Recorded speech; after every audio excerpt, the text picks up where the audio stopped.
Season 2, Episode number 23. I choose to forgive my father.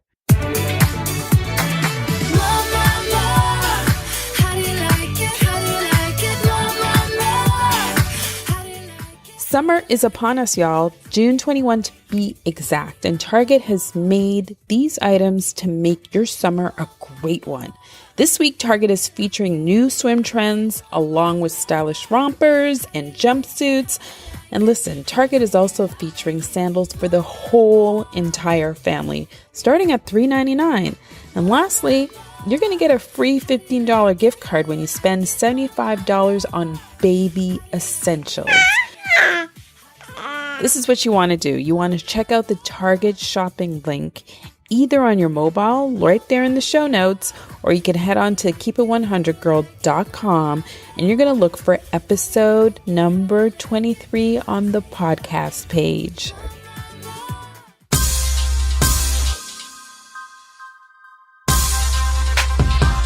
You know, I never got the apology or anything like that, but I just decided to forgive so I could let it go, right, on my end. But I can't even send a happy Father's Day to him or to this day. Yeah. So welcome to another edition of the Keep It 100 Girl podcast. This is a show where Nina and my guests share their 50 shades of cray cray plus all the lessons learned. So look, this is how we're all going to keep it 100 in 2018. Every week, trust, I am unapologetically myself. And you guys are too. No filters, judgment, or boundaries when we talk. That's what keeping it 100 is all about. It's real, it's raw, and it's all grown. We women and men tell the truth, nothing but the truth, even if it's totally embarrassing or super cray cray. So I'm your host, Nina Babel. Are you ready to keep it 100? Are you ready to keep it real and true? Are you ready to keep it 100? Ready to keep it 100, girl. Oh, Nina, I keep it 100, baby. Yes, I'm ready to keep it 100. I'm ready to keep it 100, girl. You know I'm going to keep it 100. In today's episode, we're giving a shout out to all the shits. You heard me. All the shits out there who call themselves fathers, daddies, deadbeats, no good role models, and absent poppies who just wouldn't get a DNA test. Yeah, I'm keeping it 100 right here. But for the record, my dad is not included in this pile of caca. He was the best dad ever, one that I miss dearly with all my heart. And as my girlfriend put it, she didn't have a dad growing up, but if she was ever to ask for one, she's like, my father would have been that person. In this episode, you're going to meet a son who chose to forgive his father, despite him not being there 100% of his life growing up. So he's going to share the feelings of embarrassment that any boy would feel missing out on that father-son relationship. Look, a dad is a son's first hero and a daughter's first love.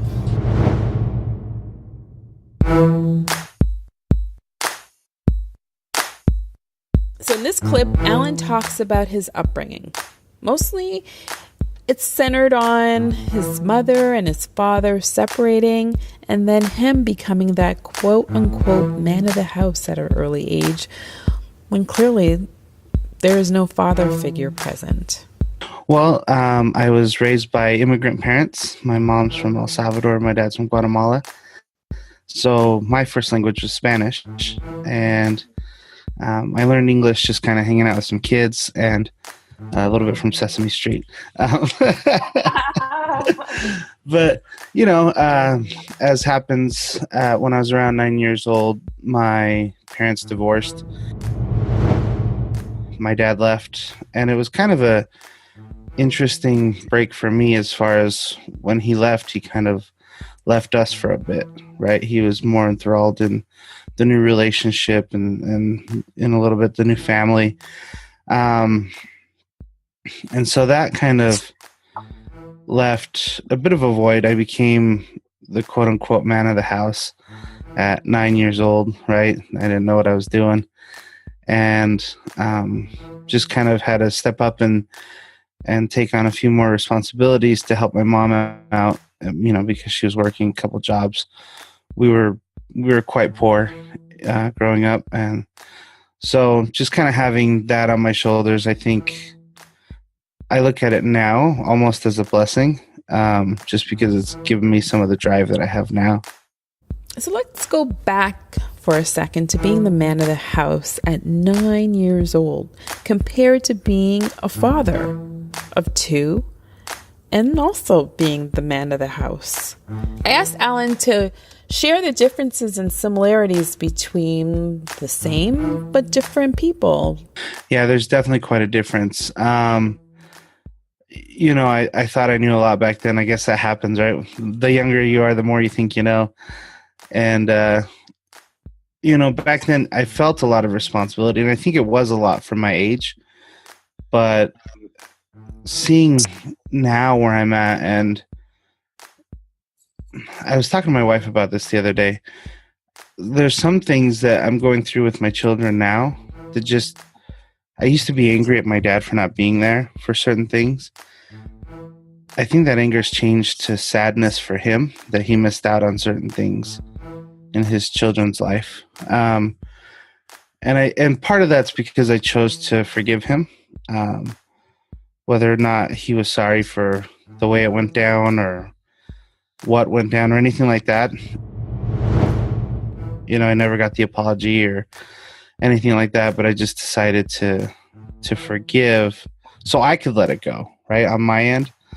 And that's allowed a lot of space in my heart to do a lot of other things, because that used to really consume me.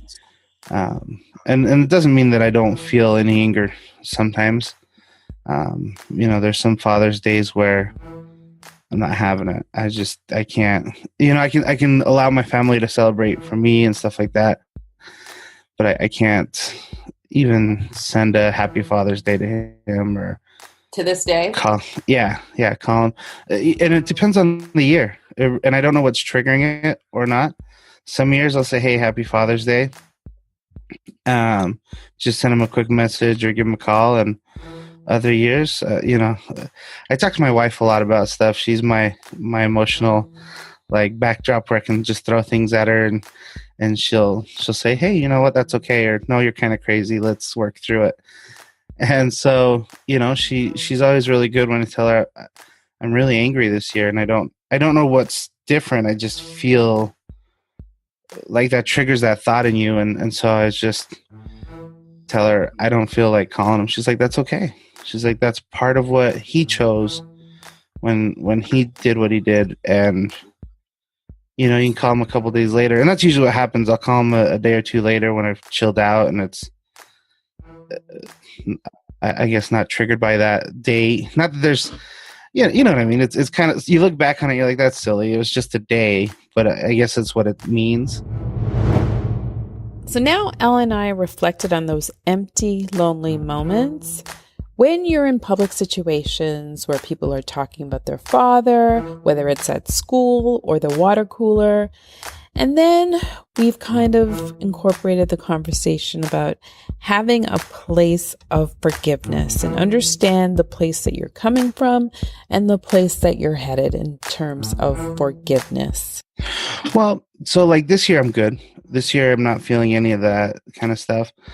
I think last year was a rough year, and I don't know what it was, but I feel like I forgive him because I don't sit there and wish him ill. I don't sit there and lament over stuff, but it doesn't negate the fact that there's still those emotions and the events that happened, right?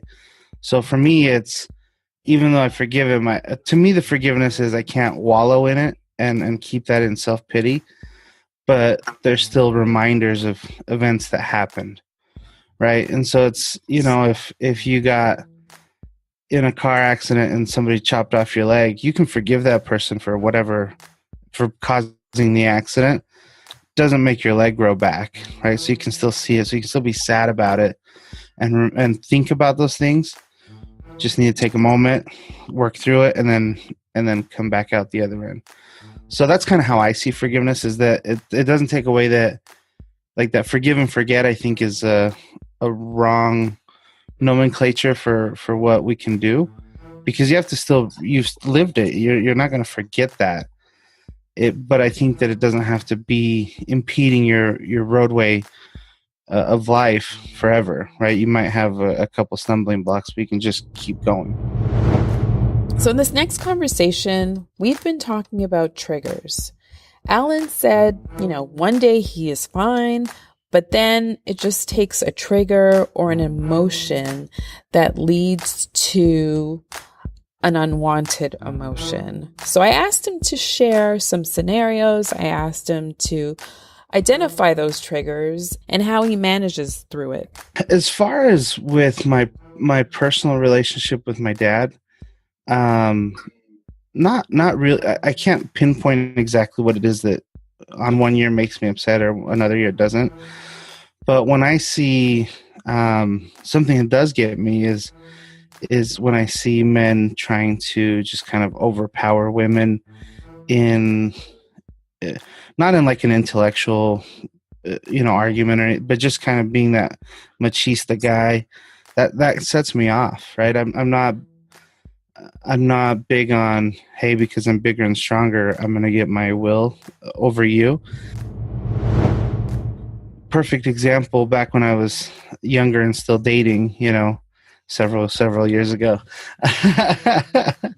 I was out dancing with some friends, and I was just dancing with a girl. She wasn't like a girlfriend or anything like that. We were just dancing, right?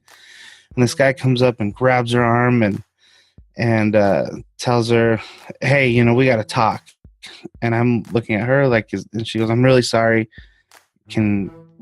I'll just finish dancing with him and take care of that. Well, he starts twisting her arm, and that set me off, right? So I don't even know this girl, and I just walk up and I tell him, you got to let go. Now, he could have kicked my butt or whatever, right? That part didn't cross my mind. It was just, I can't sit around and watch that happen and do nothing, right? So, pardon me. So for me, stuff like that is more of a trigger, like the big respectful kind of things. And there's probably some that stems back from my childhood and both in how I was raised and what I witnessed, that kind of sets that off for me. But I'm very big on not having that kind of stuff go on around me. Like, it's not going to just happen because I didn't do anything about it.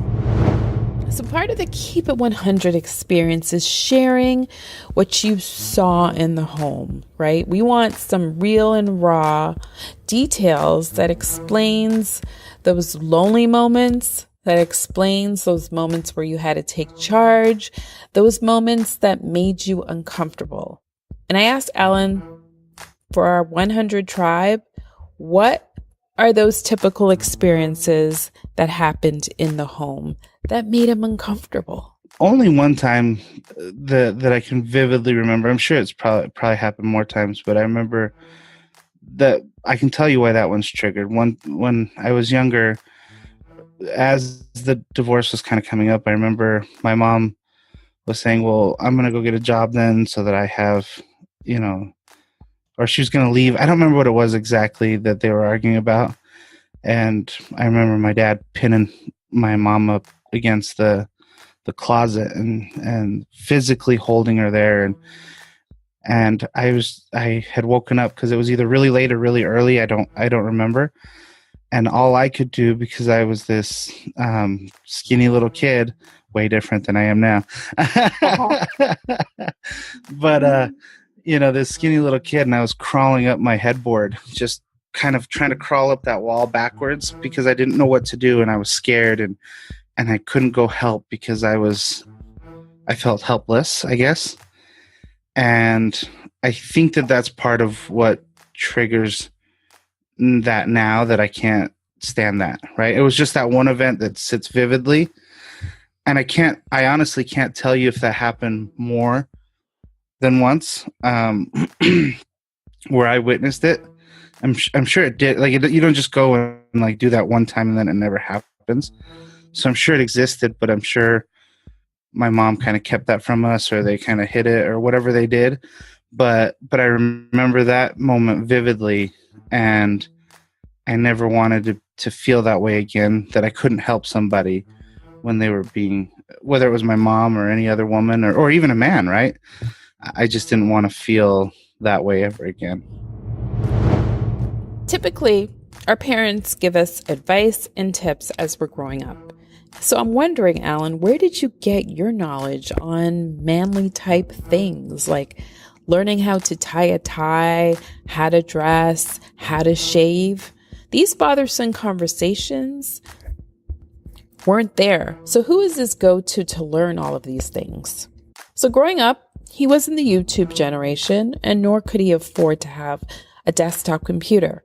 So let's learn how Alan was able to learn all these manly type of things. Growing up, I'm old enough that there wasn't YouTube and stuff yet, or if it was, we didn't have a computer and stuff like that. But I didn't get one until I was in college, and so there was a couple really good men in the neighborhood that like taught me how to tie a tie, like for church and stuff like that. And there was like the Boy Scout program. And there was two in particular, Keith Christensen and Tyler Skank, and they would take turns because I have a brother too. And as soon as he was old enough, they'd take turns. Whoever would take the one as like the surrogate dad, because they didn't have kids. They had little kids or whatever, and so they would kind of be our surrogate dads on these little yearly scout trips and stuff like that. Pardon me. But it was also really cool that, so that was part of that. Part of it was just seeing what I didn't want to emulate in my life. And, the best advice I ever got came from the last person I thought would give it to me, as far as marriage goes. And that was my dad. And, he was saying, look, I know I've messed up a lot. I know I've, been married a few times and this and that. But let me tell you, while you're with she was my fiance at the time, right? Well, you guys are lovey-dovey. Everything's perfect. Agree to not fight by cussing each other out, or, kind of set these boundaries while everything's good, because you're going to fight. He's like, it's inevitable. Everybody is going to have arguments. And he's like, I think that this is in my relationships where it's gone wrong, is that we just cuss each other out and say mean things to win. You just got to escalate every time to more and more and more. He's like, if you guys can set that boundary up beforehand and keep to it, he's like, I promise your marriage will be better. And I'll tell you what, it really has worked. Michelle's my wife. Michelle and I don't ever like fight like I see other couples fight. We get into heated debates and arguments, and that's not just semantics, right? I'm not trying to make it sound pretty, because sometimes we leave quite angry like everybody else does, but we never ever cuss each other out. And the first couple times when something ever slipped or whatever, it was whoa. We said we're not going to do that. There's no personal attacks. The fight would cut right there. I'd go downstairs, she'd stay upstairs. Man, our house was the cleanest it ever was. Because we just, kind of mumble under our breath and kind of clean things up until we cooled off, and then came back up. And we're able to kind of rehash, even if we were both still upset about whatever it was. But it never really crossed the boundaries. And now, you get into the first few ones and you want to win, but we were able to use that advice and cut it before it turned into anything big. And now we've trained ourselves that that's just not what we do. And I'll tell you what, for whatever he ever did on the other end, I will always be grateful for that advice from my dad, because it really, really, really has put in good things into my relationship with my wife and allowed us to have like a much stronger bond.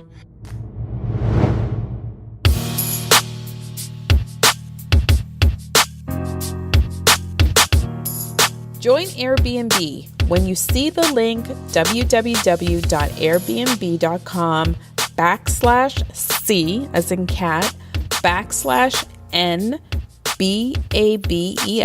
That's N as in no, B as in boy, A as in alpha, B as in boy, E as in elephant, L as in love.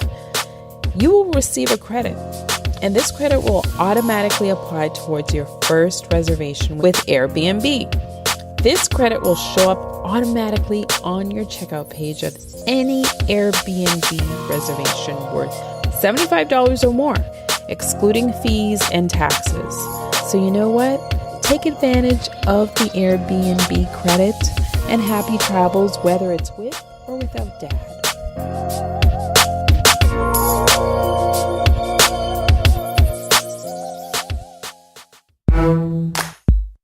So Alan talked earlier about never receiving an apology from his father. So I was just wondering if there was something when he was younger that he was seeking.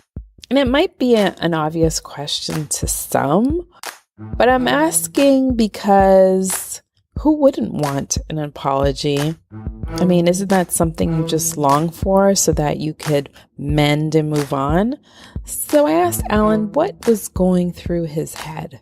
When I decided to forgive, is that what you mean? Or just the whole gamut? All these years you're fantasizing about get this quote unquote apology that you never received. And I'm just wondering if the forgiveness became like the timing of the forgiveness. Was it like, okay, in order for me to stop wishing and hoping, I just need to forgive and then in a sense forget because you just want to move on with your life? Right. Or was it just you kept waiting and then disappointment, and just decided maybe to move on. You're getting married, and you're having a family. You just can't dwell on that negative energy anymore. I had this really awesome teacher I was talking to, and we weren't talking about, like in his class, it wasn't anything about families or anything, but somehow it kind of routed to this in normal conversation. And he told me, you choose to be happy. And I remember thinking, that's easy for you to say. You're a happy white dude who has plenty of money and a family, and they're a beautiful family, and you guys are perfect. And you just kind of get these ideas about people. I don't know if his family life was perfect or if they went and cussed each other out every day, right? But in the pictures he had in his office or at his desk, I guess, they looked perfect, right? I had certain misconceptions about race and about what that did as far as holding you back or allowing you to succeed at that time. Just kind of in that pity party, allowing everything that I saw as an advantage for him to cloud my view of what he was trying to really tell me. And he just said, you choose to be happy. He says, you don't have to love the situation you're in, but the situation is there. And you can either choose to accept it and try to find joy in it and change what you can, or you can be miserable. And it took a couple of years to kind of really kick in, but for some reason it stuck with me. And so for a while I woke up thinking, okay, I'm just going to be happy. I'm going to fake it. I'm going to smile.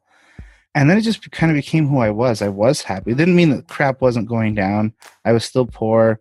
I was still having issues with my dad, even some issues with my mom, right? Because when you're a kid and you go through that, you can't totally decipher, quote unquote, whose fault it is, right?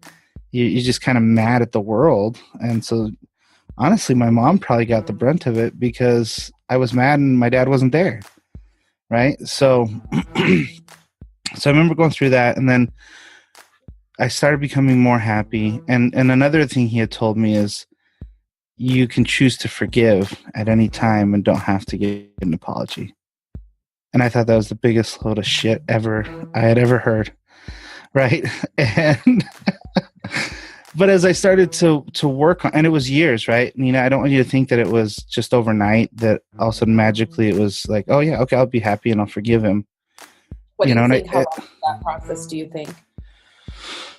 Till it became less fake, if you will. Probably about 2 years. 2 years, somewhere in that 2 year mark, I did just become the happy guy again. Alan spent several years not being happy with himself, with his father, and you know what? Then he just started working on it. And it took a total of 2 years where, he really saw a big change, or the efforts of what that big change was finally coming to fruition. So I asked Alan to share that 2-year journey with us. I spent several years after not being that happy. And then once I started working on it, it was about 2 years where I really saw a big change. And I remember thinking, holy crap, hey, wait, I'm happy. And I woke up happy. And I didn't have to fake happy. And I had happy moments, right? There was birthday parties, there was girls, and there was this, and there was that. But I wasn't genuinely to the core happy. And in about 2 years of saying I'm going to choose every morning to be happy, and all of a sudden I remember thinking, wait, I'm not faking this anymore. I'm not trying to tell myself to be happy. I am happy. And then that allowed me to say, okay, I want to forgive my dad. And that tasted so horrible in my mouth to say that, right? Because I didn't want to. I didn't. I wanted to be angry at him forever because of what he did to me and my family. Right? That's how I saw it. And, I read a book or something. I don't remember what it was, but somebody said, hating somebody is like drinking poison and hoping that they die. Yeah, I've heard that too. Yeah, and I wish I could attribute it to who said it or wrote it, but I used to read a lot. I still read a lot, but I used to read a lot. I think that's where I masked my pain, was just getting away in books. And so I remember coming across that, and it really made sense to me. It put it in something I could visualize. Like, yeah, he's over there having fun with his new family and doing the thing, and I'm over here miserable as hell because I'm allowing that to kind of penetrate me. And so I started saying, okay, I want to. And then I started praying, right, for help from above, to get a desire. I didn't even pray to forgive him. I prayed to have the desire to forgive him. That's how low I had to start with that, right? And so I'm like, I talked to God. I'm like, hey, if you're really there, because I think we've all had that combo with God, right? If you're really there, right? I need you to help me want to forgive my dad so that I can let this go, for me, not for him. And that took a couple of years. And I think you're right. I don't think it ever is a total, like, all the way gone thing, because you asked me, you still have years that you don't want to talk to your dad, or moments that trigger certain feelings about being mad. So I think there's still healing going on. But for the most part, I have zero ill will for him, even when I get upset. Right. And so I think that process of taking a couple of years of first wanting to forgive him, then, okay, that became a thought. I want to forgive him. And then moving over. And so next, I asked Alan to describe those scenarios, those things that he might have been cheated on, just as a result of having an absent father in his life. Because, as he puts it, he wasn't there for the shit. He was still like, he'd say, come get us, and he wouldn't show up, or, just a lot of little things like that, or missing things that were important. You asked one of the things that I might have been cheated on. I remember when I started shaving, we all try to start shaving sooner than than there's really anything to shave, right? But I remember, I'd gotten some fuzz on my face. I'm like, okay, it's probably time to shave.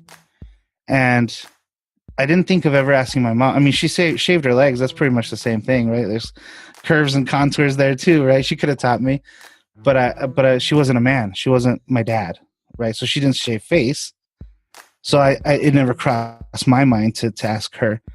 And I remember trying to get my dad to teach me, and it just never, like, oh yeah, I'll be there, And I never really told him exactly what I wanted, but I kept telling him, hey, I need to ask you some stuff about growing up. And then, so I shaved the first time, And like anybody who's trying to shave on their own, right?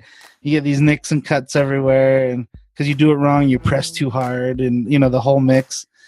And just a few times, and I kind of figured it out. Once again, no YouTube for me, right? I think it existed, but I didn't have a computer.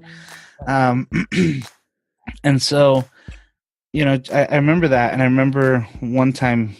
This is going back to the forgiveness part. I remember one time yelling that at him. You weren't even there when I learned to shave. That was your job. There's probably a couple F words in there too, but this was your job. And he's like, and I said, I know it sounds stupid, but it was really important to me mostly because you weren't there for the other shit. That's why that little token thing was so important. I probably still would have shaved on my own if he had been there, right? But because he wasn't, it stood out as something that he should have been there for, or at least should have been able to watch him do every day, right? If that's what he did, because he didn't have a beard, so he shaved every day, right? I should have been able to at least watch him growing up so that I could attempt it better. And just kind of all that, and it was dumb, right? If you think about that one isolated event, it's a dumb thing to be upset about. Next, we have a great lesson learned for any person listening, any person who's struggling with this same exact scenario, anybody who has struggled with it and continues to struggle with it. And then lastly, anyone who's in the stage of forgiving and just needs to hear these words of reinforcement. You got it. Alan's going to share really what has been his tipping point for forgiveness. It's a little thing. Maybe not a dumb thing, but maybe it's a little thing out of all the lessons I should have learned or could have learned from him. But I remember thinking that's so dumb. But I also remember thinking it's about a lot more than just the shaving part, right? That represented everything else that I didn't learn, but that was something that I could really vividly bring up, So just kind of a mix of answering your questions in a few different spots, right? But that is something that I felt cheated out of. I know that one specifically. I felt cheated out of that. I felt like he should have been there to at least coach me through it or something, right? And then just kind of in the choosing to forgive, letting some of those feelings be known also helped, right? It wasn't this pretty thing that God just made things work and butterflies and unicorns, right? It was dirty. It was hard. It was just a lot of emotions, but it allowed me to express those feelings to him so that it was almost kind of like letting it go, right? Yeah. Because that was part of the time where I was trying to forgive him. And yet there was all these little things he was doing that just didn't add up to me needing to forgive him. And I just kept remembering what that teacher said or in that book, both together, because I couldn't be happy if I was harboring all that malice towards somebody. And if I wanted to be happy, what was that? At the end of the day, being happy and reconciling with the fact that either things are never going to change and you won't have that parent in your life as society prescribes is okay. And Alan just wants to let you know that it is okay and you can forgive.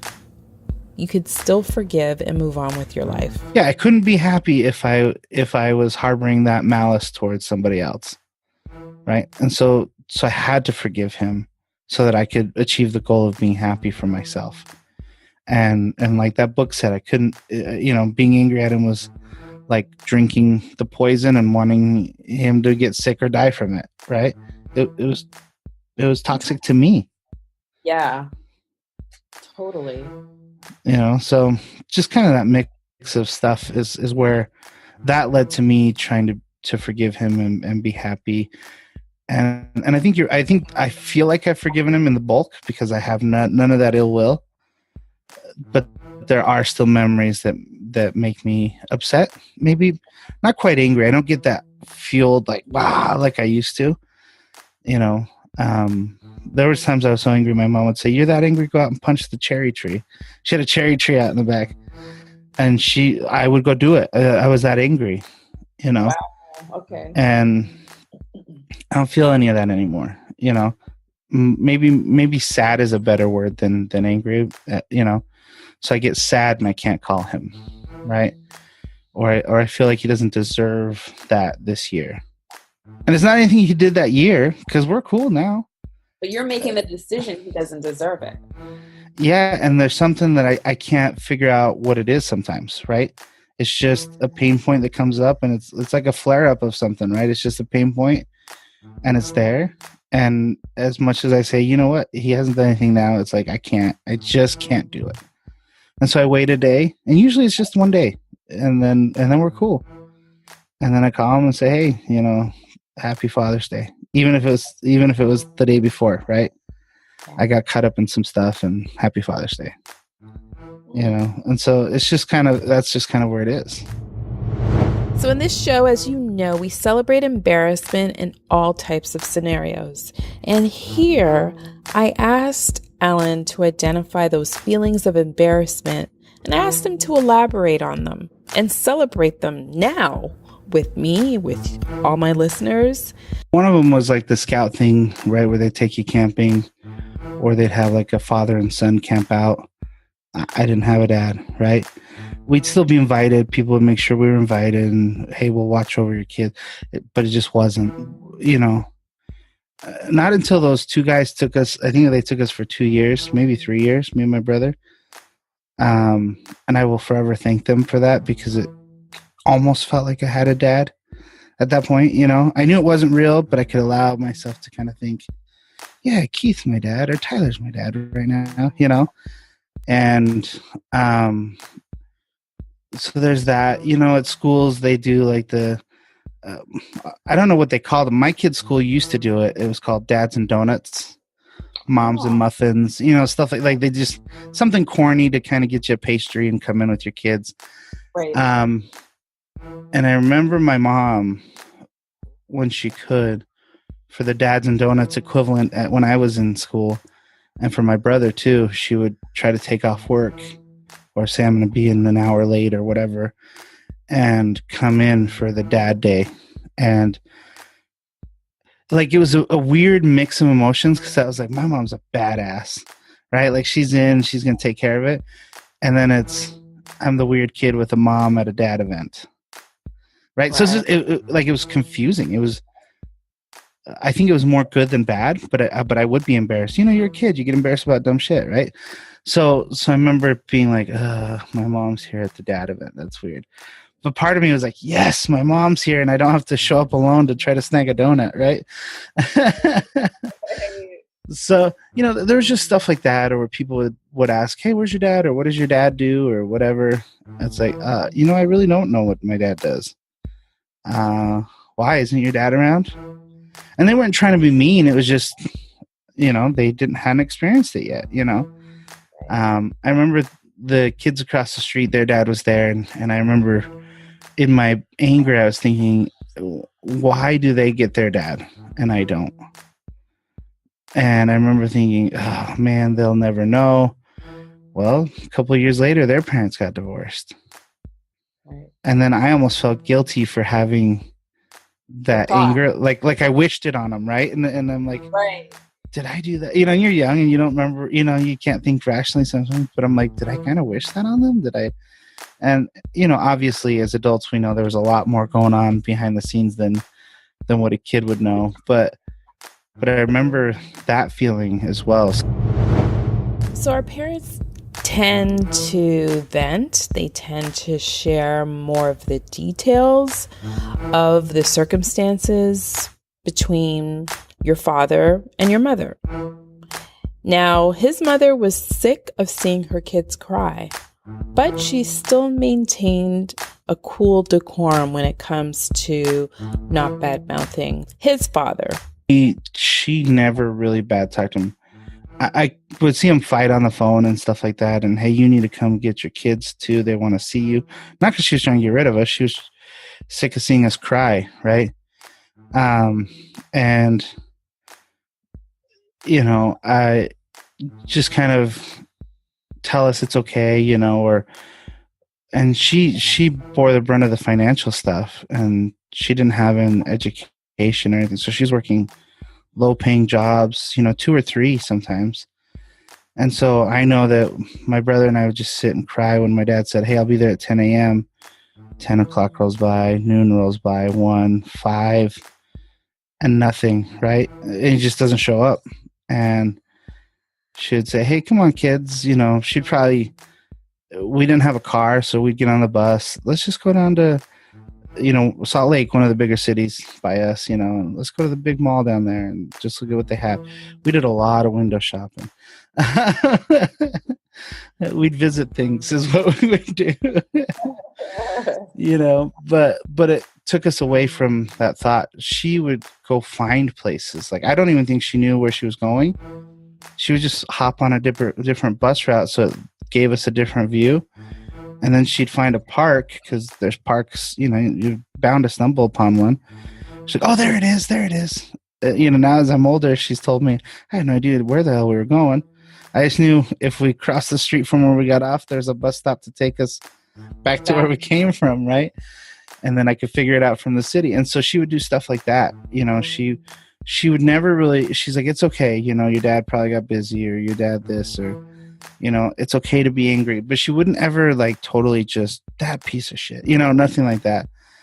Now that I'm older and I talk to her about stuff like that, sometimes she'll tell me how angry she was.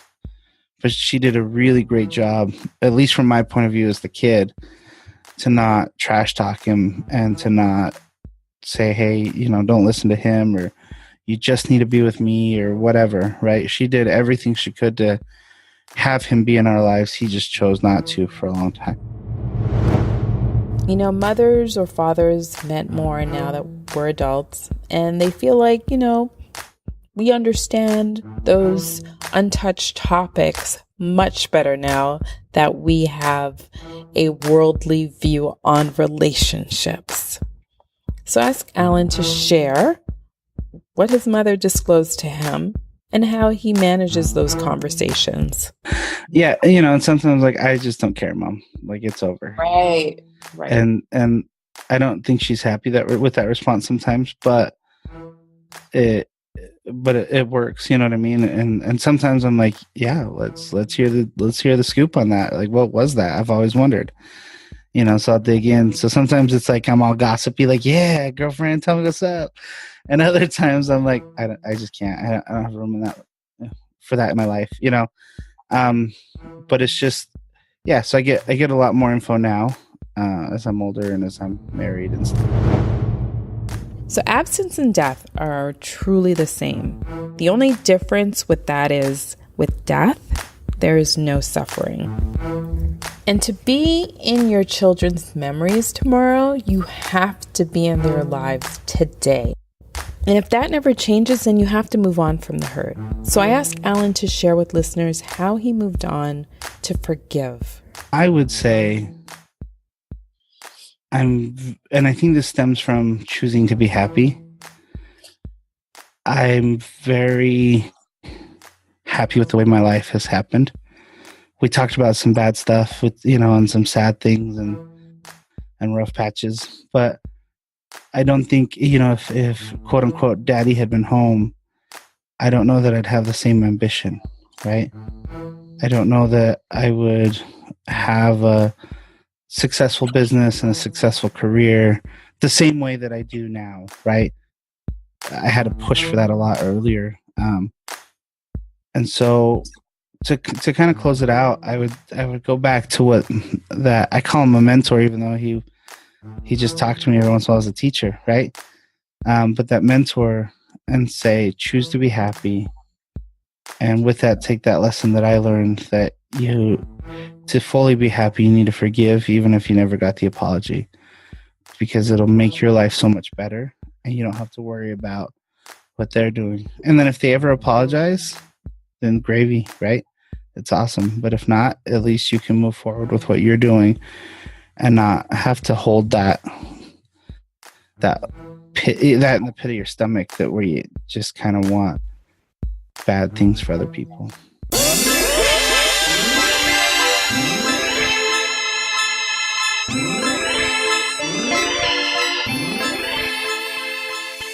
That wraps up another episode of the Keep It 100 Girls Show. We celebrate embarrassment and the emotional choices that we make every single day. Women and men share their 50 Shades of Cray Cray in their life. Every week I reveal our tell-all experiences, aha moments, advice, and lastly, mother friggin' knowledge. We're here to empower each other. I'm here to empower you every week and give you that weekly dose of self-confidence and help you realize your worth. New episodes of the Keep It 100 Girls Show drop every Tuesday on iTunes, Alexa, Spotify, Google Play Music, Stitcher, TuneIn Radio, and iHeartRadio. But before you go, give me some love, 100 Tribe. If you like this episode or any other ones, kindly leave me a rating and 5-star review. You know what? I rely on it because it helps me stand out from the crowd, and it helps women and even you men out there listening understand us and themselves better. Tune in to the next episode of Flyer Girl Talk. This is where I give you the deets on how to upgrade to business class. I keep it 100, I keep it real, I keep it true. Smooches!